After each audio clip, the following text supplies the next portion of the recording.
Yange jjajja wamulaba ddi obusizi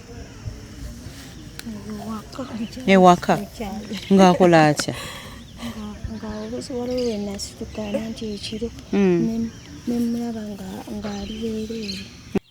Omwana oyo ekyamazima jjajjaawe musezi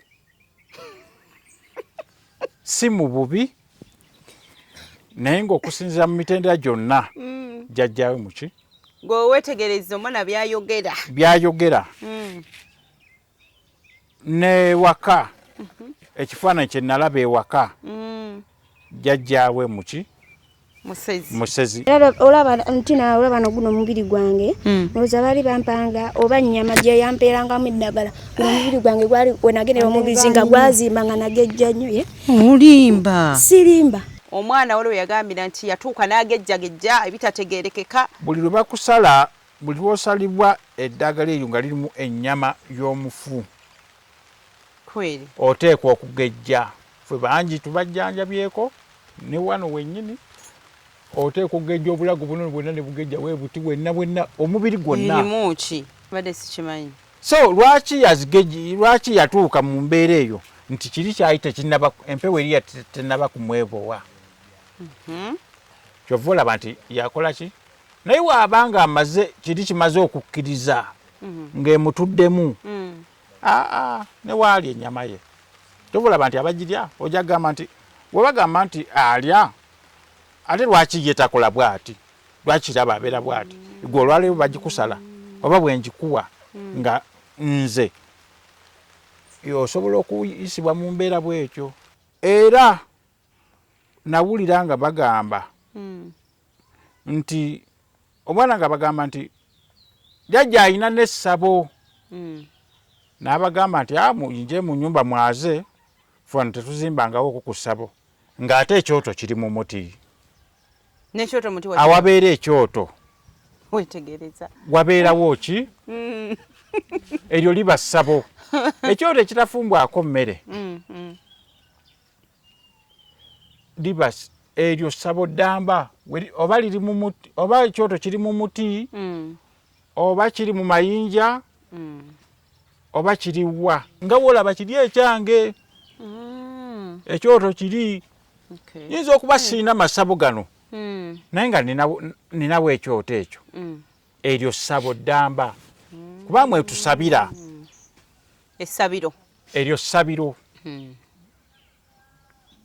kufuna oli akeera ku makya n'agamba ngenda mu kkanisa kusaba aba tagenze kusaba eno gye tusabira ffe tuli basabi balungi ffe aba agenze kusinza kakati okutwaliza awamu jjajja musezi kutwaliza ewamu jjajja teyeegaana obusezi musezi wabula ekizibu kyali ekizibu eki jjajja teyategeera ngeri gye bakozesa mulongo oyo teyamutegeera omulongo oyo gwalina kyova olaba nti olwaleero luno kiri ekyokusala kyamuteekamu ekyo kibonyoobonyo kyakumuswazaswaza kibonyoobonyo naye woba otegedde omulongo oyo nga toyagala mpewo eyo ekutuuse ku mbeera eyo era ogenda osobola okufuna omuntu ategeera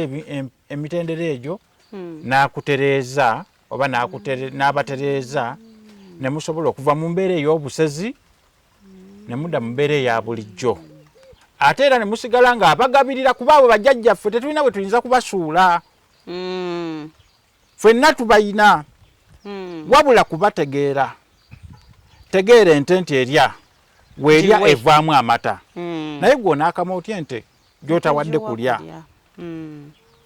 kitegeze ente eyo ejja kunyiga n'okutomera ekole ki ng'ojja ogikama kati olujajja weba nte kati emutomera kweri oteekwa okugejja ffe bangi tubajjanjabyeko ne wano wennyini oteekwa okugejja obulago buno bwonna ne bugejja bwe buti bwenna omubiri gwonna erimu ki ennyama eyo ekontana n'omubiri gwo guno nenekyayo kyekireetera n'abalala singa bakuliisa ogejjuluka bw'otyo esobola okukontana n'omubiri gwo. Ekyo ate mbadde sikimanyi. So lwaki yatuuka mu mbeera eyo nti kiri kyali tekinnaba, empewo eri tennaba kumwebowa. Kyova olaba nti yakola ki? Naye waabanga amaze kiri kimaze okukkiriza ng'emutuddemu, ne waali ennyama ye. Kyova olaba nti abagirya ojja kugamba nti webagamba nti alya, ate lwaki ye takola bw'ati? Lwaki kiraba abeera bw'ati? Gwe olwaleero bagikusala oba bwe njikuwa nga nze osobola okuyisibwa mu mbeera bw'ekyo.